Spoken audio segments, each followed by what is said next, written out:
انسان کی زندگی اتنے بڑے بڑے حسین، اتنی بڑی بڑی حسینائیں آئی جنہوں نے مس ورلڈ بن کر کے دکھایا، مس انڈیا بن کر کے دکھائی، جن کی تعریف میں جن کے لیے قالین بچھایا کرتے تھے وہ بھی اس مٹی میں مل گئی، وہ بھی اس مٹی کے حوالے ہو گئی، مٹی نے اس کے جسم کو برباد کر کے رکھ دیا۔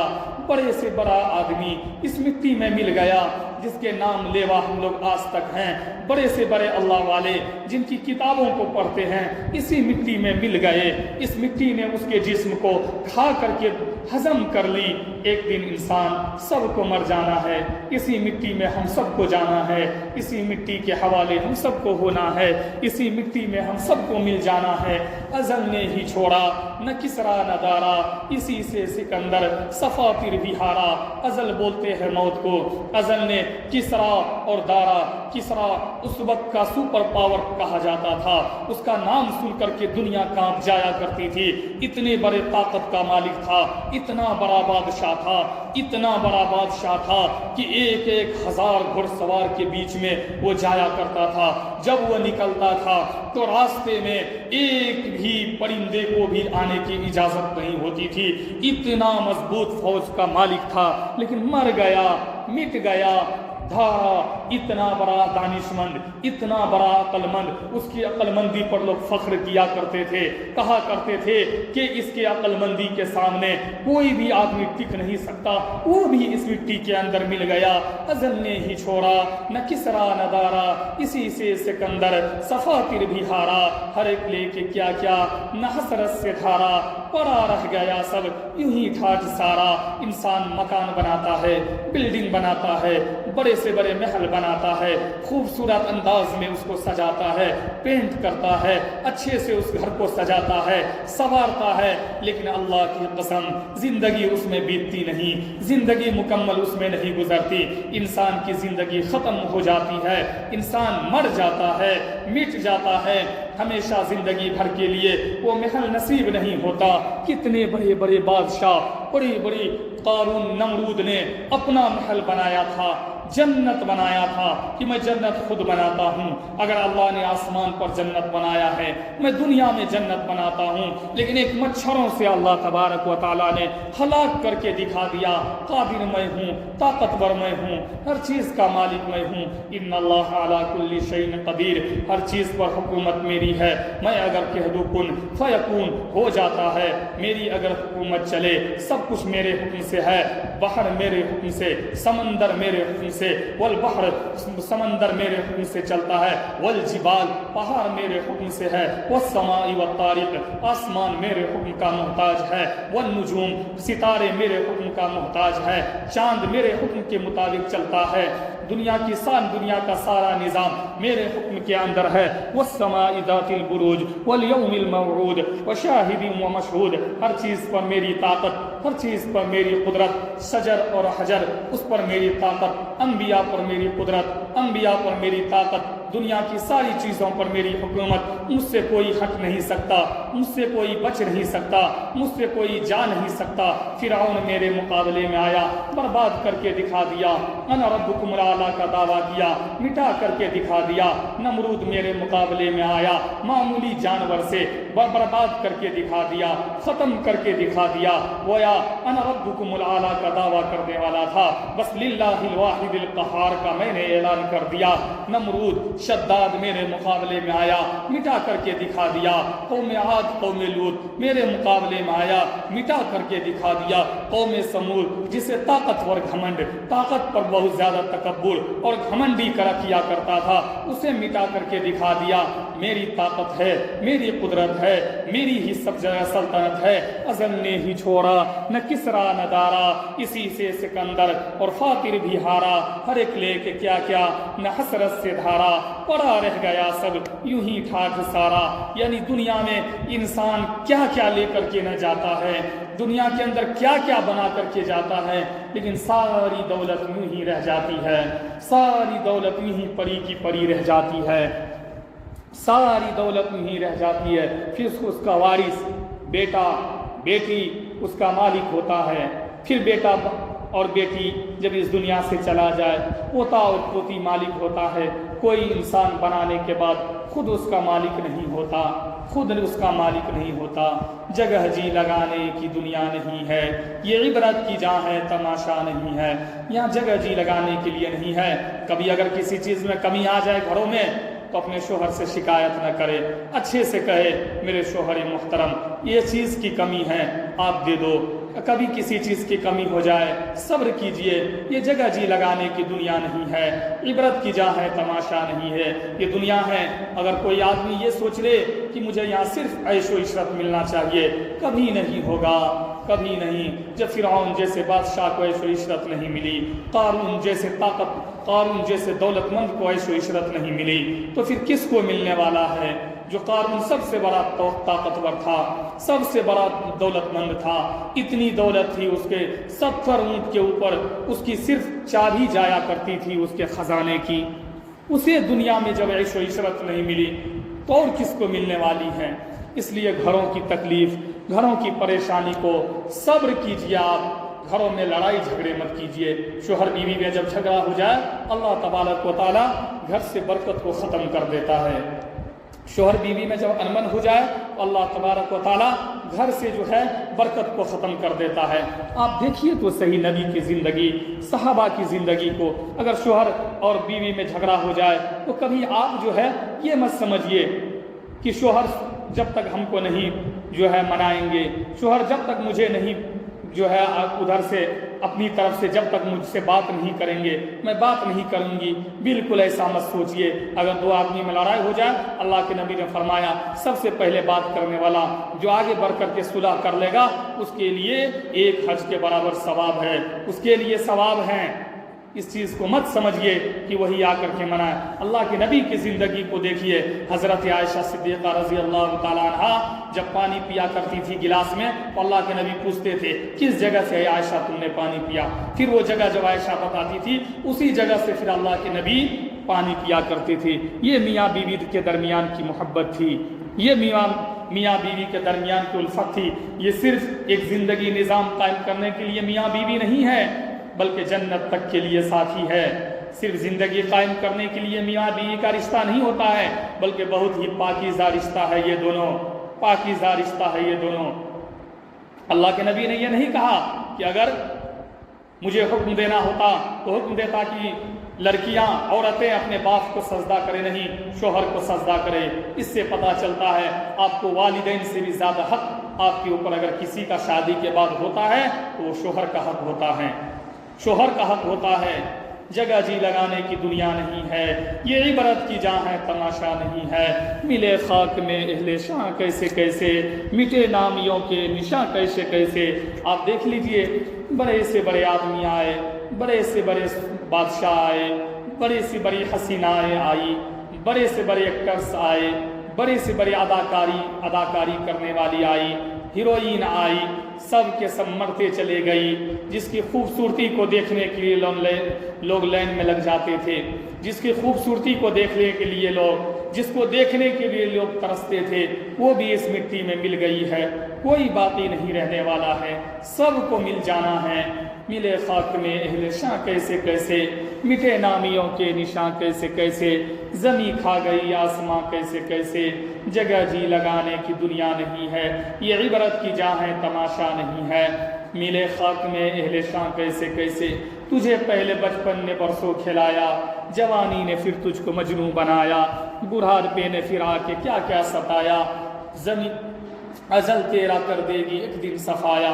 انسان کا بچپنا ہوتا ہے، کتابی بچپنا ہے، بہت جلدی جوانی آ جاتی ہے اور پھر جوانی آنے کے بعد پھر اس کی شادی ہوتی ہے اور بہت جلد بڑھاپا ڈھلنا شروع ہو جاتا ہے۔ یہ لمبی زندگی نہیں ہے۔ اللہ کے نبی نے فرمایا میری امت کی زندگی جو ہے 60 اور 70 سال کے درمیان عمر ہوگی، اس سے زیادہ نہیں، بہت زیادہ لمبی زندگی نہیں ہے۔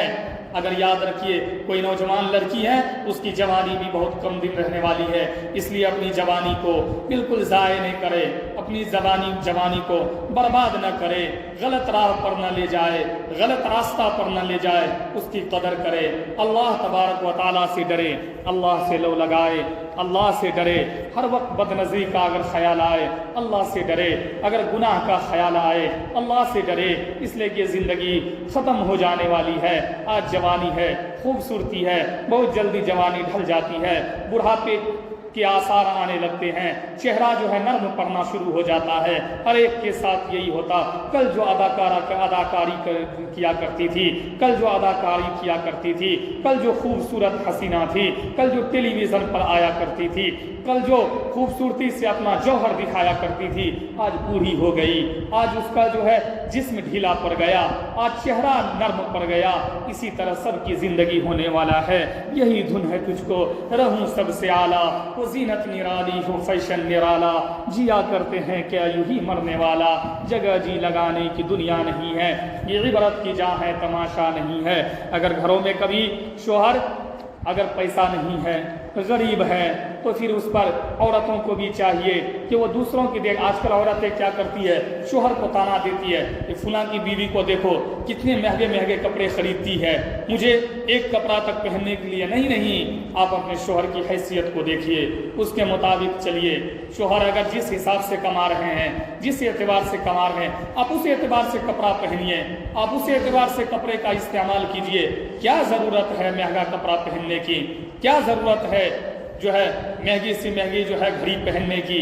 کیا ضرورت ہے مہنگے سے مہنگے زیورات استعمال کرنے کی؟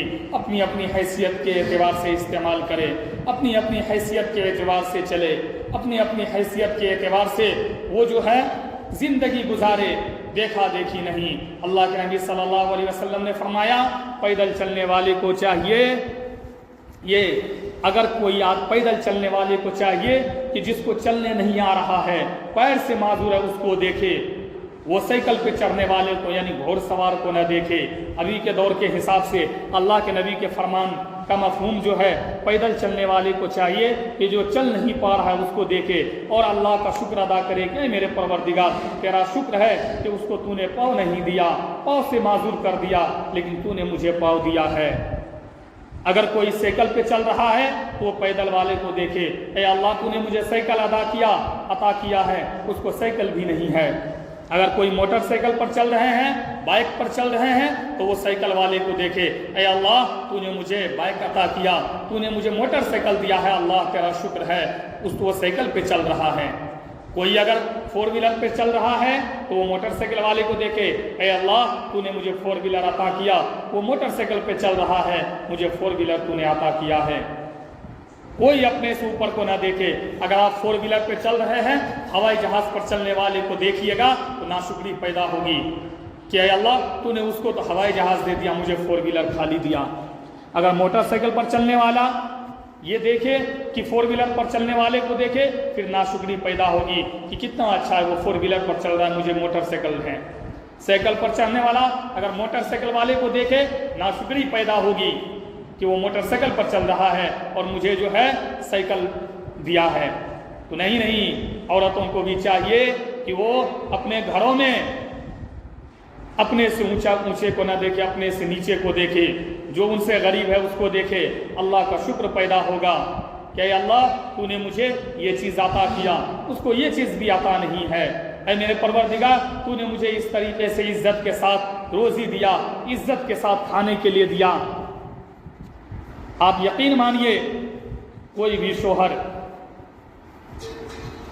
ہر ایک شوہر، بہت کم ایسے شوہر ہوتے ہیں جو اپنی بیوی کے مفاد اچھائی کے لیے نہیں سوچتا ہے، جو شراب وغیرہ کے نشے میں ہو یا بہت زیادہ جو ہے کسی دوسرے جو ہے غیر محرم کے چکر میں ہو، وہی اپنی عورتوں کے بارے میں، اپنی بیوی کے بارے میں، اپنے مفاد کے متعلق نہ سوچتا ہو۔ یقین مانیے ہم لوگ کی عمر ابھی جوانی ہے، لیکن ہم لوگوں کی بھی بیوی ہیں، اپنے مفاد سے زیادہ بیویوں کے مفاد کو سوچتے ہیں کہ کس طریقے سے زیادہ اچھا سے اچھا ان کو دے۔ اگر بچہ ہے تو اپنے سے زیادہ، اگر خود کا 1000 روپے 1500 روپے میٹر والا کپڑا لیتے ہیں تو بچے کے لیے 3000 والا کپڑا دیتے ہیں۔ اپنے سے زیادہ مفاد، جوانی میں بھی ایک شوہر اپنے سے زیادہ مفاد اپنی بیوی کے لیے سوچتا ہے، اپنے سے زیادہ مفاد اپنے بچے کے لیے سوچتا ہے۔ اگر 2000 کا کپڑا میرا ہو جائے، بیوی کا کبھی بھی کوشش میں خود کرتا ہوں کہ 3000 کا کپڑا آئے۔ ہر شوہر کا یہی حال ہوتا ہے، وہ اپنے سے زیادہ اپنی بیوی کے مفاد کے لیے سوچتا ہے، اپنے بیویوں کے عزت کے لیے سوچتا ہے۔ کوئی نہیں چاہتا ہے کہ میری بیوی جو ہے دوسروں سے کم تر سمجھا جائے، کوئی نہیں چاہتا کہ میری بیوی کی ذلیل ہو، حقارت ہو۔ آپ شوہر سے کسی بھی بات پر لڑیے مت۔ شوہر عزت کا، بیوی کی عزت کا بھی خیال کرتا ہے۔ کبھی کبھار بیوی اگر شوہر کے منہ پر بہت سارا جواب بھی دینے لگے، شوہر برداشت کرتا ہے، شوہر برداشت کرتا ہے۔ اس کی وجہ یہ ہے کہ اسے عزت کا خیال ہوتا ہے کہ اگر میں بیوی کو مار دوں گا میری بیوی کی عزت چلی جائے گی، لوگ کیا سمجھیں گے۔ تو شوہر کو اپنی عزت سے زیادہ اپنی بیوی کی عزت کا خیال ہوتا ہے۔ اس چیز کو آپ مانیے، میں بھی شوہر ہوں، مجھے بھی پتا ہے، اس چیز کو آپ لوگ مانیے۔ کبھی بھی شوہر آئے تو اس کے ساتھ اچھے سے بات چیت کیجئے، یہ سنت میں سے ہیں، اچھے سے بات چیت کیجئے، ان کے ہر ایک چیز کا خیال رکھیے۔ وہ جتنی محنت کرتے ہیں اپنے آپ کو، ایک شوہر اپنے جسم کو، اپنے چہرے کی رونق کو ختم کر دیتا ہے دھوپ میں بیٹھ کر کے، اپنے چہرے کی خوبصورتی کو ختم کر دیتا ہے دھوپ میں بیٹھ کر کے، اپنے چہرے کے تمام تر جو ہے اپنے چہرے پر نشانات لے آتے ہیں، کالا پن لے آتا ہے چہرے پر، صرف کس کے لیے؟ بیوی اور بچوں کے لیے۔ ورنہ اگر کوئی آدمی تنہا رہے، کوئی تنہا رہے تو پھر وہ تنہا رہے، اتنی زیادہ محنت اس کو کرنے کی ضرورت نہیں ہوگی۔ تنہا رہ کر کے ایک شوہر اچھی زندگی گزار سکتا ہے، اچھے سے زندگی جی سکتا ہے، اس لیے کہ جو کچھ وہ روپیہ عزت سے کمائے گا وہ اس کو اپنے اوپر خرچ کر سکتا ہے، زیادہ محنت کی ضرورت نہیں پڑے گی۔ دھوپ میں تپنا، پورے دن محنت کرنا، یہ صرف اور صرف ایک شوہر اپنی بیوی اور بچوں کے لیے کرتا ہے۔ ایک شوہر اپنی بیوی اور بچوں کے لیے تپتا ہے، ایک شوہر اپنی بیوی اور بچوں کے لیے کرتا ہے۔ شوہر کو بھی چاہیے کہ بیویوں کی عزت کا خیال رکھے کہ وہ گھروں کے تمام کام کو انجام دیتی ہے، وہ گھروں کے تمام کام کو کرتی ہے، وہ گھروں میں بچے کو پالتی ہے، یہ بیوی کا احسان ہے۔ گھروں میں بچے کا خیال رکھتی ہے، یہ بیوی کا شوہر پر احسان ہے۔ گھر میں کام کرتی ہے، یہ بیوی کا شوہر پہ احسان ہے۔ کھانا بناتی ہے، گھروں کی عزت کا خیال رکھتی ہے، تو یہ بیوی کا بھی احسان ہے شوہر کا۔ شوہر کو بھی اس کا خیال رکھنا ضروری ہے، اس کی عزت کا خیال رکھنا ضروری ہے۔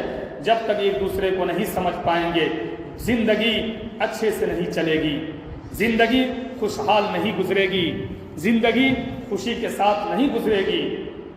آپ یقین مانیے، ایک شوہر شادی سے پہلے مہنگے کپڑے پہنتے ہیں، لیکن شادی کے بعد وہ مہنگا کپڑا پہننا چھوڑ دیتا ہے۔ ایک شوہر شادی سے پہلے مہنگی گھڑی پہنتا ہے، لیکن شادی کے بعد اس کو چھوڑ دیتا ہے۔ آج میں خود اپنی بات کر رہا ہوں، 10-10 ہزار کے کپڑے میں شادی سے پہلے ایک بار میں جو ہے شیروانی پہنتا تھا۔ جو ہاتھ میں گھڑی ہے شادی سے پہلے لی ہوئی گھڑی 8-8 ہزار 7-8 ہزار کی گھڑی ہے، لیکن شادی کے بعد ہر شوہر کی میں ترجمانی کر رہا ہوں، میں اس چیز کو چھوڑ دیا ہوں۔ دل نہیں کرتا ہے اتنی مہنگی گھڑی خریدنے کی، کپڑے زیادہ سے زیادہ 2000 کا ہو جائے، اس سے زیادہ کی مہنگے کپڑے خریدنے کا دل نہیں کرتا ہے۔ کیوں؟ دماغ میں آ جاتا ہے کہ بیوی بچے ہیں، ان کے لیے بھی خیال رکھنا ہے۔ ہر شوہر کی ترجمانی میں کر رہا ہوں، ہر شوہر کے دماغ میں یہ ہوتا ہے۔ آپ سمجھے، گھروں کی زندگی کو سمجھے، اپنے آپ کو سمجھے، اپنے شوہر کے لیے دعا کرے۔ بیوی کی دعا جو ہے شوہر کے حق میں قبول ہوتی ہے، اور شوہر اپنی بیوی کے لیے دعا کرے تو یہ دعا بھی قبول ہوتی ہے۔ اس لیے اور دوسرے نمبر پر ایک اگر ساس اگر ہے